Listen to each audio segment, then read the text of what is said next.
Hello, everyone, and welcome to the Hospital Marketing Podcast. I am your host, Patrick Bender, along with the CEO of DTC Perspectives, Scott Ehrlich. On this podcast, we will be hearing from leaders in the hospital marketing space about what makes a great campaign, how you can define success, and where hospital marketing is headed.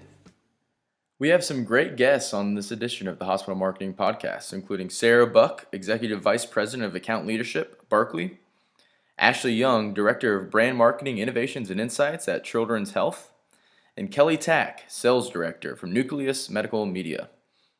To start things off, Scott had a chance to speak with Sara Buck from Barkley and Ashley Young from Children's Health. I'm here with Sara Buck, the Executive Vice President of Account Leadership at Barkley, and Ashley Young, the Director of Brand Marketing, Innovations, and Insights at Children's Health. Welcome, ladies. Hi. Thank you. I just want to ask you, firstly, how do you come up with great creative? I know it's rare that I have someone from the agency side and someone on the brand side both on the same call, so I'd love both your inputs on how you each view that as your process in terms of coming up with great creative. Sure. So I'll jump in here first. I think, this is Sara. I think the biggest thing for us is we really try to understand what is at the heart of the consumer and how we can kind of tap into that and solve that. So we do a lot of consumer research, secondary and also primary, to really kind of understand, specifically for us with Children's Health, we're targeting moms. So we try to understand what is it that is on mom's mind, what's keeping her up at night, what is she thinking about with her child's health. And once we understand that, it becomes pretty easy to create something really powerful that'll answer that and help solve that for her.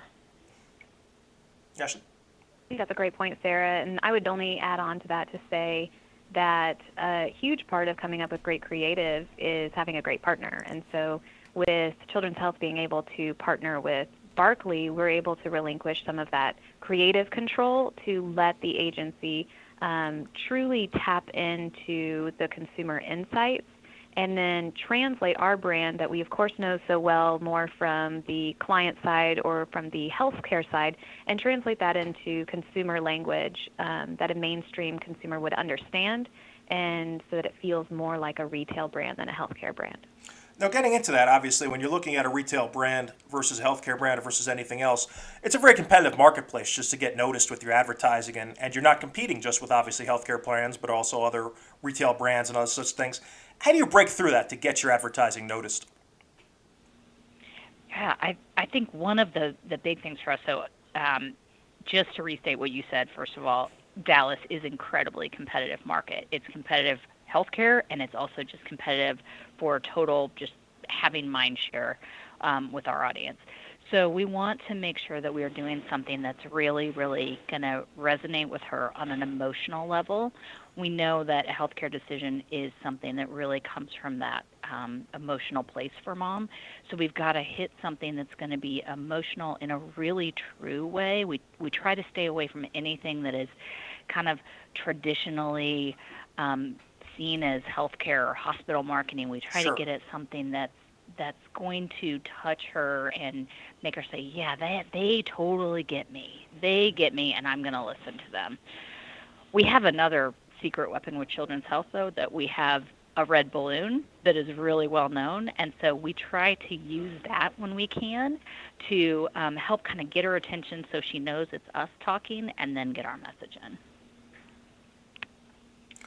So when you are doing this and being a children's hospital, you're a little different than some others, because if you're marketing to adults, obviously the person you're marketing to is often the person you're, not always, obviously you could be marketing to a spouse, but is the person largely afflicted with the condition you're trying to do. In children's health, I'd assume it's almost never where the person that you're trying to get into the hospital or get your advertising noticed by is really the patient.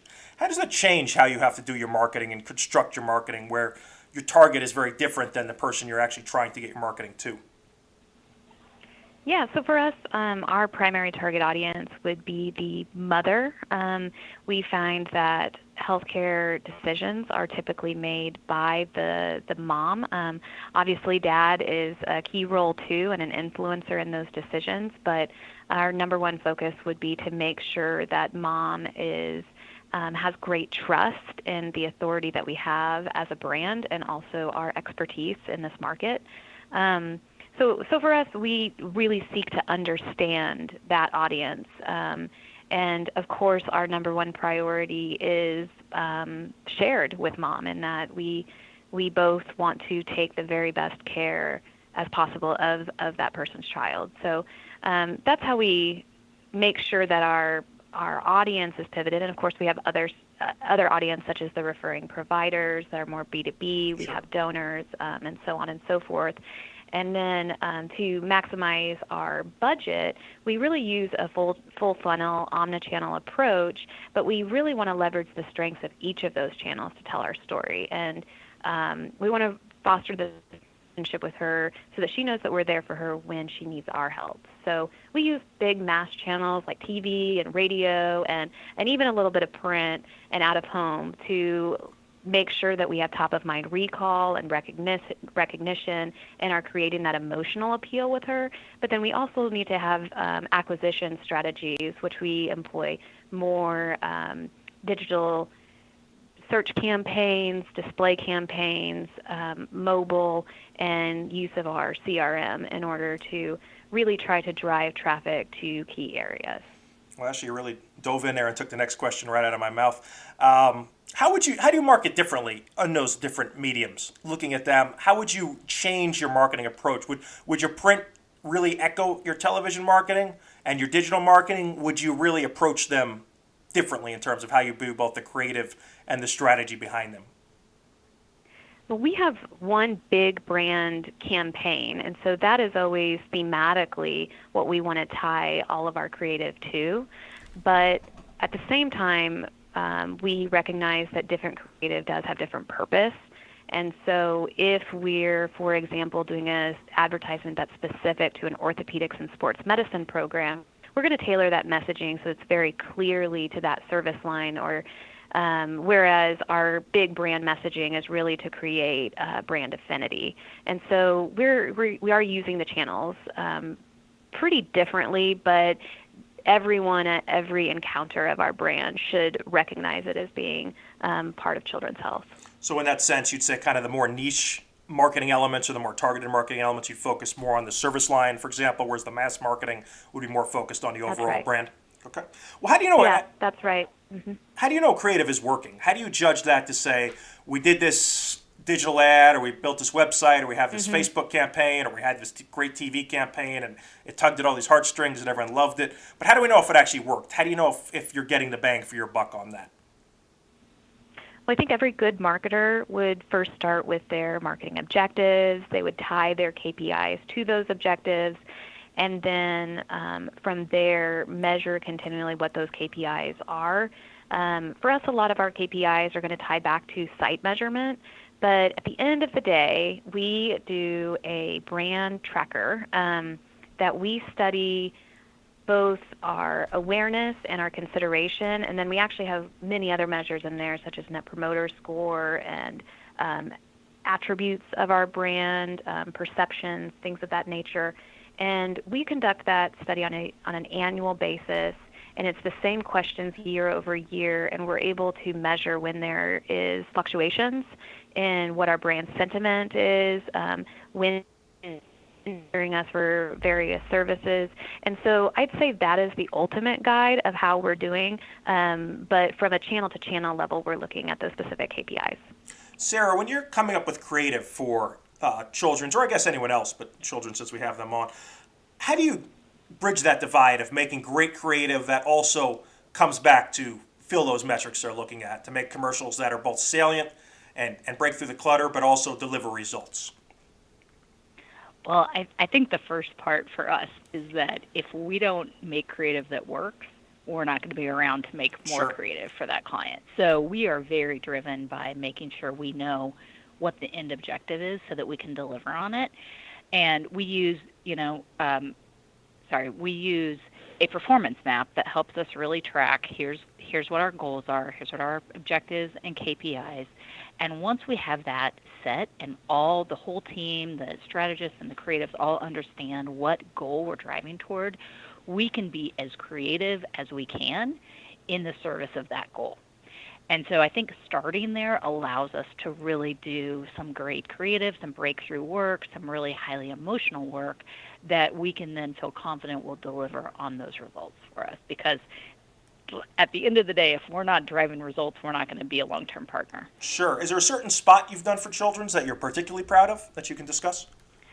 I think honestly the spot that is airing right now is called Little Dreamers, and I'm so proud of it.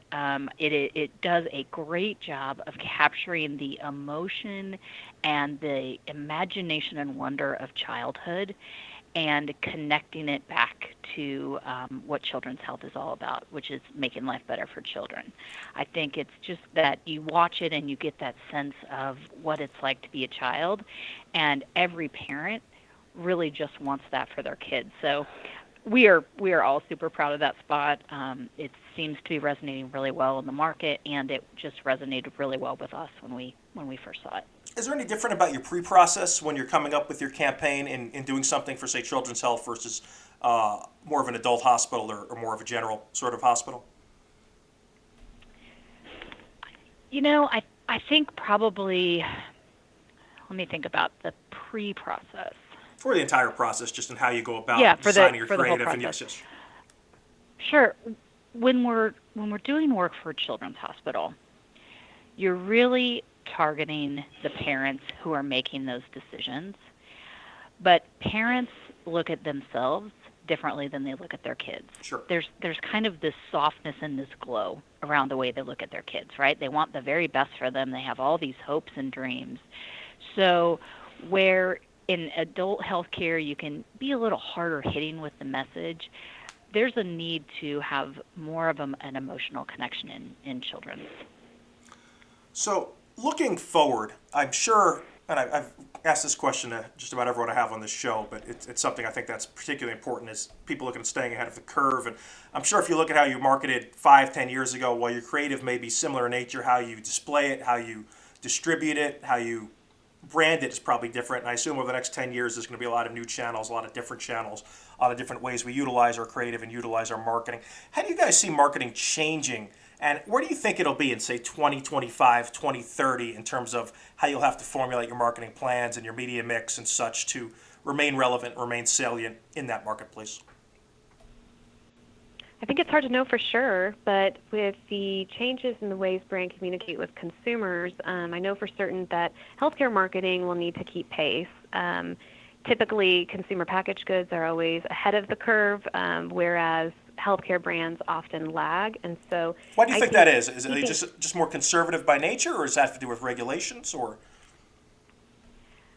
I think it's probably some combination of both, or a disconnect that consumers are patients and vice versa. Sure. And that's something that I think healthcare is starting to pay a lot more attention to right now, of really thinking about that full consumer journey. A lot of hospitals and health systems are looking at journey mapping and really being able to communicate them at the right point in time and capture them at those micro moments.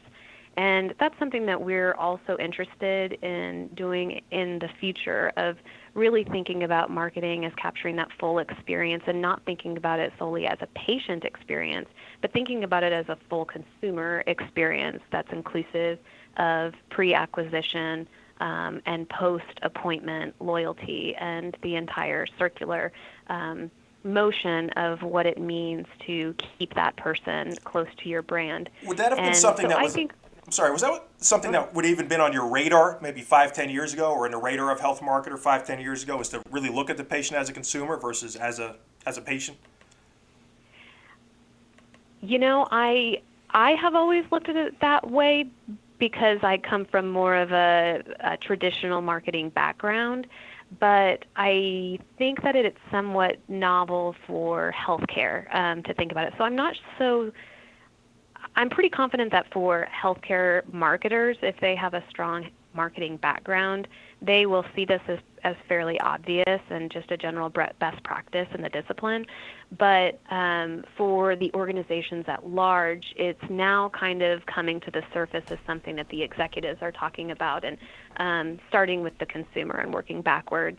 And so I see a lot of transformation in hospitals and health systems in the future of looking at them more like retail and hospitality brands, in addition to providing the quality care and the excellence, but really reaching those intangible needs that consumers are going to have in order to feel like they had a great experience, because it's kind of tough to judge your surgeon when you're Sure. when you're under the knife. so Sure. so they do pay attention to things like their pillows and their accommodations and how people treated them and how easy it was to get an appointment. And so I think traditional marketing in the promotional element sense is always going to be evolving as channels evolve and as targeting evolves. But I think the thing that will always remain the same is we need to focus on who our consumer is and having the deepest insights as possible on who they are and what they want, and then adapting our marketing to reach them. I also think the other thing is paying attention to changes in legislature, and so for me, I think it's legislature, the consumer journey, and probably just keeping pace with what new channels are going to be available in the future, and a lot more accountability to the ROI. In our final segment of the Hospital Marketing Podcast, Episode 3, I had a chance to speak with Kelly Tkac, Sales Director from Nucleus Medical Media. All right, I am joined by Kelly Tkac, Sales Director from Nucleus Medical Media. You can find out more about Nucleus at nucleushealth.com. Kelly, appreciate you taking time out of your Friday afternoon to join us. Thanks, Patrick. I appreciate the invitation, and I think this is a great idea. I'm glad to be a part of it. Yeah. Kelly was actually a speaker at our Hospital Marketing National Conference this past June. I know that Nucleus is doing some great things in the hospital marketing industry. Do you mind just sharing a little bit more about Nucleus and what you guys have going on? Sure thing. So Nucleus, we're a award-winning creator of visual content, and that is in the form of medical animations and illustrations and even some interactive multimedia. And we actually work within a few different industries. We work with broadcast, we work with pharmaceutical and med device and education, but the healthcare market is really our primary focus. Specifically for the healthcare industry, we have a licensable animation library with over 270 different topics that cover the most frequently searched diseases and conditions, treatments that hospitals deal with in their key service lines. And clients can select as few or as many as they need for their particular patient education or content marketing initiatives. And sometimes there are definitely some topics that we don't have available. We actually work with a lot of our clients in collaboration to create custom animations to fit their needs as well. Oh, great. So now you guys are, I've been to your guys' website. It's totally interactive. I really enjoyed just kind of going through it. Basically, give me an example of how you guys have helped a hospital, market themselves and reach more consumers. So I would, from a marketing standpoint, certainly the addition of our content to a hospital's website, for example, has really shown some great results in that it helps their SEO. It definitely shows some measurable increases in their Google Analytics. They tend to get more visitors to their site. The visitors spend more time on site. And just because people, when they're searching healthcare topics today, it's just a growing trend. People, instead of reading, would rather see visual content. And really, I think that leads into where our biggest advantage is for our clients and in social media, and specifically YouTube. And as I mentioned at the conference when I spoke, I can say that with some confidence because we've proved it ourselves. Our YouTube channel has over 300 million views. Wow. From over 600,000 subscribers. And this is really, with a relatively small amount of content, about 400 animations that we have up there. Right. And if you looked at, the healthcare YouTube channels, if you took the next 10 largest healthcare organizations that have views, we would surpass them. They've gathered about 160 million views compared to our 300 million. So we know that people are actively searching for visual content when researching their healthcare information. And what we find is that they typically, when they utilize our content on their social media channels, the videos that include the animation will rise to the top percentages of their most amount of views. So we really do see that it works, and that is what people are looking to find now. I actually sat in on a session with Google, and they said, people, where everyone used to Google healthcare-related topics, it still happens, of course, but many people are actually trending over to, now they go right to YouTube Wow. and search for their healthcare topic that way, because, again, if they have a choice between reading about and particularly with medical topics where sometimes they're unfamiliar with terminology, and there's some, complex things that they need to try to understand better, if they can choose between written text or visual content, 9 times out of 10, they're really leaning towards that visual content. Right, and it just goes to show, the video is definitely not dead, and that consumers, for them, you can say testimonials, the words of doctors and physicians, those things go a long way. So yeah, so you guys are definitely in the forefront still in the video sphere, right? That's right, and it really does tie into what we've seen from a lot of the hospital clients that we talk to, where everyone wants to produce their own original content. Obviously, that's very important to them, and they're heading down that video avenue as well, where they want to get their doctors on camera to, so not only do they tout their credentials and their expertise, but it's more and more important for now when consumers are selecting who do they want to go to have an idea of, okay, here's the doctor that I might be talking to. So to get those at the forefront and really the face of the organization to consumers is very important, along with the opportunity to get some of these successful patient stories on video as well, so that, as a patient researching a condition, they know, okay, here's someone that's like me. Right. They have the same condition, they have the same diagnosis, they're going for the same procedure, and they've had positive outcomes and great results from working with this organization. That gives them that level of confidence to reach out. Okay, maybe I'll schedule an appointment with these people. So you get the combination of, the expertise of the doctors, the confidence in seeing patients that are in similar situations, and again, the addition of visual content to help explain the procedure that happened or what a diagnosis is really is a great combination to have as an organization. That's great stuff. Do you mind sharing a specific example of where a hospital, came to Nucleus and said, "Listen, we need to, revamp our marketing here. What can you guys do for us?" And what do you guys do to go about that? Well, I can, there's one that's really on top of mind for me right now. It's actually a parathyroid center down in Tampa. Okay.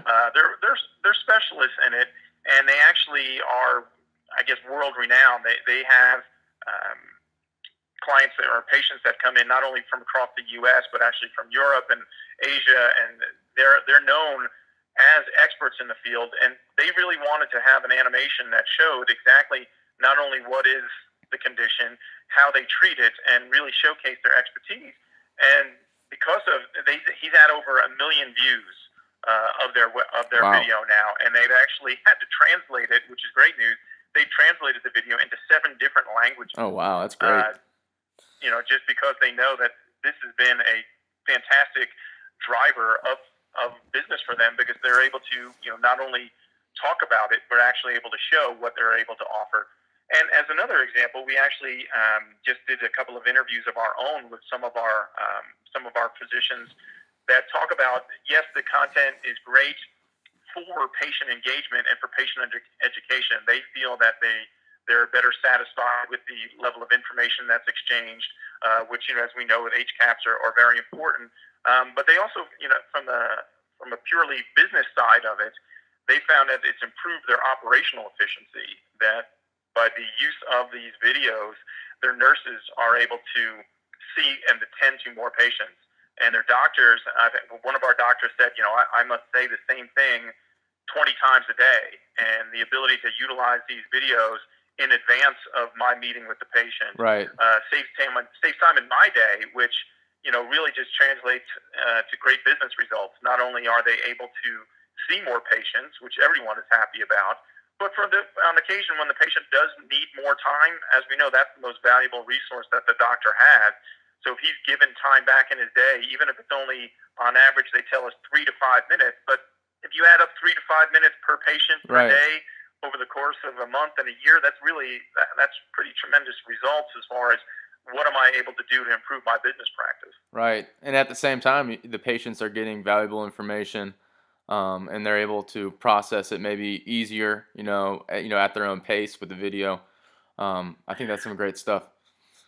Well, that's right. They do. Again, their satisfaction levels are better, and also anecdotally we've at least heard that they're able to understand when they understand what the doctor's instructions are better. They're able to remain in compliance better. They're able to manage their own care even better, and which ultimately leads to lower readmissions, which of course is another important factor, and improved outcomes, which ultimately is the best goal that we can hope for. Great. All right, Kelly. So I've been asking our guests on the show this question. I want to hear what you have to say. Obviously, hospital marketing is a changing climate. Over the course of the past 10 years, we've seen more and more hospitals market themselves in such a competitive industry. Where do you see hospital marketing changing here in the next decade, and how would using Nucleus allow hospital marketers to do better work here in this changing market? Well, I would think that we're already seeing it, as you mentioned, but the increase of use of technology and how that and what the expectation level of the consumers now too. For one of the most obvious things I think is you're going to have. We all know baby boomers; they're getting older, and Right. as that large segment of population, as they continue to age, and particularly as they get into retirement years, they're going to have needs for more care, and they're going to expect. They've grown up with some pretty impressive leaps and bounds in technology, so they're going to be looking for how is that going to benefit me now. So some immediate thoughts to mind is the use of telehealth and the ability to have the consultation done over the computer, and whether it's and obviously video would be a great part of that. Not only again do they have that what I would call personal interaction, even though it's done over a computer, where they can see their doctor, where they can see their nurse, and have a live conversation with them. And where Nucleus would fit in there again is a perfect extrapolation where if they need to describe a diagnosis or if they need to recommend a procedure, if they're able to use the technology to say, okay, well, here's what I'm talking about, and I want you to watch this with me, and then you also have access to it after our conversation. I mean, I think that's really what's going to be, we're seeing more and more, because we know patients will love to have that ability to interact with their doctors still in the comfort of their own homes. That would be great to just be able to sit back on your phone and have your appointment come to you, have all that stuff just at the palm of your hands. I definitely think that's something that we're working towards here in the industry, and great point that people want that ease of doing this type of stuff from their homes. That's right. And, you talk about at the changing role of hospital marketing. I think we've seen it, and it's only going to continue to grow, where they are looking to be, at the forefront of educational content providers. I mean, it used to be where, a hospital website might talk about their expertise and might talk about some of their ratings and things like that are really self-directed. But now they know when people are searching for content, there's so much content out there that is unverified and not credible, that they want to be, okay, we are your trusted source of medical information. So, there's certainly obviously some big players out there in the healthcare information field that are unaffiliated with systems, but some of them now are really saying, hey, we want you for any of your needs, for any of your questions, to come to us. And a great place to start with that is their website or is their YouTube channel. And then, from there, we certainly see people that research conditions or procedures or treatments on YouTube. They tend to, I think the last number I saw from Google and YouTube is about 35% of them lead to scheduling appointments. Wow. Which again is a great way for the hospitals to say, okay, here's this content, kind of we're progressively pushing it out there for you to find. And then once you find that leads hopefully to a consultation and scheduling appointments and getting more people in the doors for them. Wow, that's great stuff. Kelly Tkac, Sales Director from Nucleus Medical Media. Kelly, I appreciate you taking time to join us here on this Friday afternoon. You can find out more about Nucleus Medical Media at nucleushealth.com. Kelly, once again, I appreciate it. Thanks, Patrick. I really enjoyed it, and look forward to speaking with you again. Great. Thanks, Kelly. That wraps up this edition of the Hospital Marketing Podcast. I'd like to thank Sara Ashley and Kelly for their thoughts and their time. We'd love your input on great hospital marketing as well. Please email me to participate in our show with your thoughts at patrick@dtcperspectives.com. And don't forget about our great event, the Hospital Marketing National Conference, taking place in Atlanta in early June 2018, where we have great speakers like these presenting their approaches to marketing, what works and what doesn't, case studies, marketing research, plus awards for some of the best hospital marketing campaigns and hospital marketers. You can get more info on that at www.hmnconference.com. For all of us at DTC Perspectives, thanks for listening to the Hospital Marketing National Podcast. For Scott Ehrlich, I'm Patrick Bender. Looking forward to having you listen to our next show with more great guests and great content. Thanks, and have a great rest of your day.